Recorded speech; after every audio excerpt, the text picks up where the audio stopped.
Hey, hi, hello, how's it going? Hope you're beautiful. You are.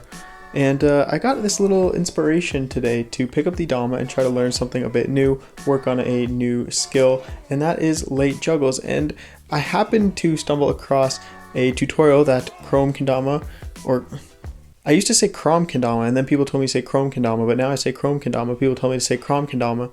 I think it's KROM, but this Kendama company dropped a new tutorial on their YouTube channel teaching late kenflips in juggles, which is exactly something I want to work on. So I thought it'd be a good opportunity to kind of test the tutorial and see what we're actually able to learn, because I'm unique in the sense that if you're watching a lot of kendama content, you see a lot of pros doing stuff and it looks so easy, of course, when they do it, and then you try to learn and it's difficult. So I'm gonna see for us strugglers out there how this tutorial holds up, and I'm gonna work on my late kenflip juggles. Obviously this is a trick that I've tried and succeeded in doing before, but they are not smooth at all. It's something I find very difficult, so let's see if this tutorial is any good at helping us out. So I guess I'll let Bonz Atron show the trick real quick, and as you're seeing what that looks like, we'll do a little baseline test. I'll attempt a couple, 5 or 10, see how they look, and then see if the tutorial allows me to make them look better.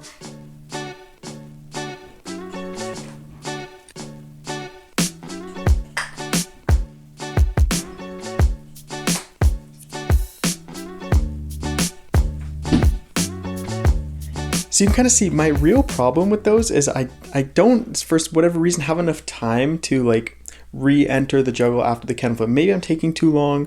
Maybe my my tama throw doesn't go high enough, so I don't buy myself any time. I don't know. I'm using like a lotus bloom here, so I've got a super long string, which I think should help, and the bigger ken shape I think makes juggles a lot easier. So let's find out what we're doing wrong.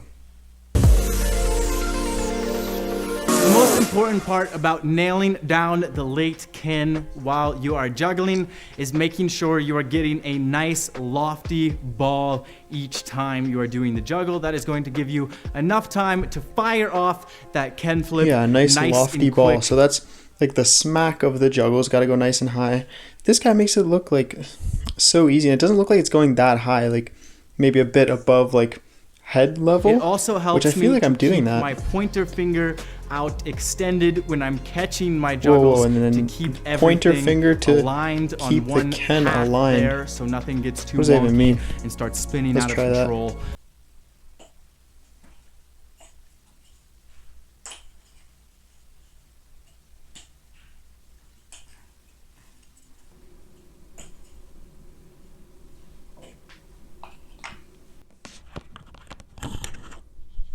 Okay, maybe that pointer finger thing will come into play at some point. I'll keep it in the back of my head, but it feels kind of strange just trying to reference how he's gripping the ken, and I don't think my grip is really the problem. So we'll take the first tip of that big lofty tama schmack, and it was again a bit above the head, so we'll aim for that and see if that helps at all.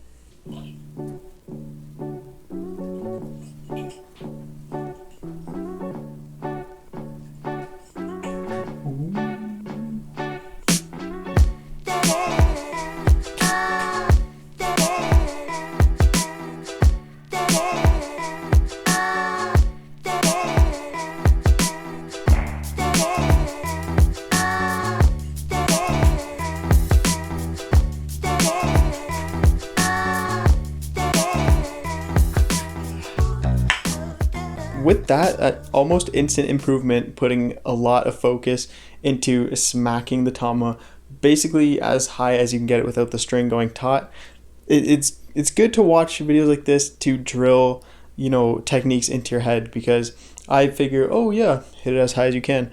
But until you can see and kind of reference, like I mentioned, oh, the tama's like 6 inches above the guy's head. When you have a baseline like that to look at, it does seem to help. And you can see I almost put them together a little bit better there, catching the ken after the ken flip and still having time to smack the tama for a second juggle.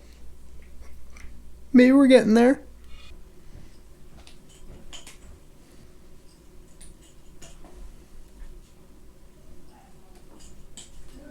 Ooh. Yeah, so even with just practice, it's already feeling better. So let's see what else there are. Give me tips. I need tips.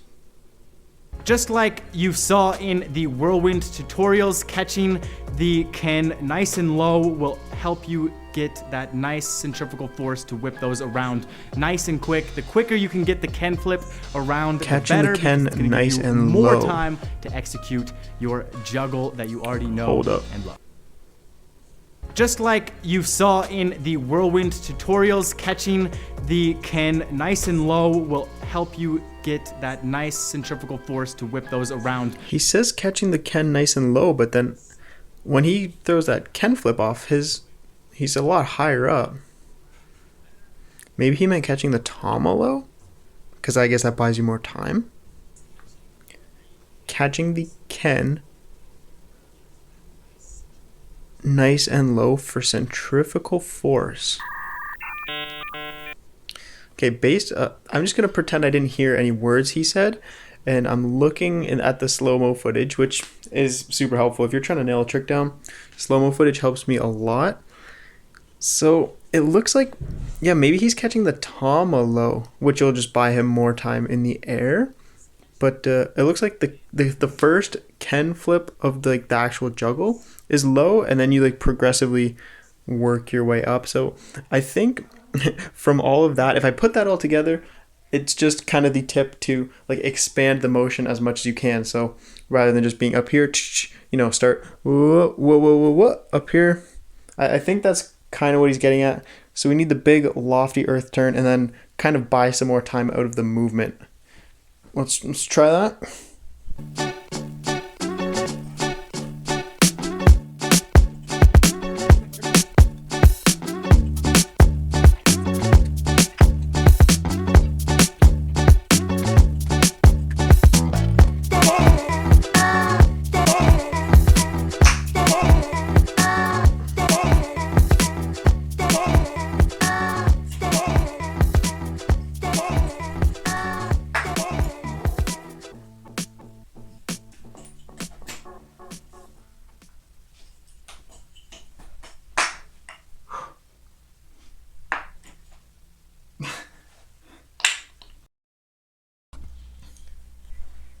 Okay, considering we were working on the lates, I will take that juggle late ken flip to big cup as a success. I mean, the trick as a whole, obviously, you'd like to incorporate into some crazy juggle lines, finish it with a big spike, but that's not really what I'm trying to do in just a practice session like this, especially because I just want to see how the tutorial is. If it helps, give me some tips, and it definitely did. I think a couple notes about the tutorial. The first thing, because I mean, I guess maybe that's what this series will become, describing how good the tutorial turns out and kind of adding my own little flair to it to help you guys learn on your own. Of course, everybody's experience is going to be different, but the first thing is like the pointer finger ken flip grip thing that he mentioned. Might work for you, give it a try, but it didn't change much for me, made the grip a bit more awkward, and I felt like my natural grip just worked better.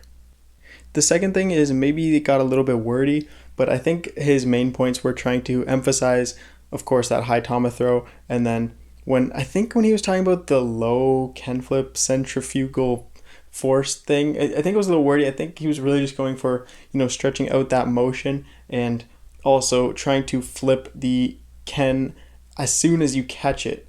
Maybe that's what he meant, like go with the flow, the movement, the force. Because that definitely helped. Thinking in your mind, okay, the second I catch this ken flip from the juggle, I need to whip out that ken flip as fast as I can. That helps. But overall, I mean, half an hour ago, I wasn't really able to string that together. Watch this tutorial, and now I just did. So there's definitely praise to be said about this KROM how to play kendama juggle lates. Or is it KROM? Oh my god, I don't know. Anyways, yeah, this could become a little series of me trying to learn tricks, rate the tutorials. I would give this a 82 out of 110. Yeah. It gets some good points across, and it helped me get this trick. Of course, there are a couple things I would add and subtract, but that's the way it'll always be. Give me another trick or a tutorial that you know of. I definitely want to take on some of these Sweets tutorials to learn some harder tricks. And if there's a trick you want me to try to learn using a tutorial and then tell you how the tutorial turns out for me, I'll do that. Let me know. Comment in the comment thing, and drop a like while you're down there. Hey. Yeah, that's it. Practice session, good time. Grab your dama, have a good time, and have a good time with your good time. Have a good time. Peace. Good time.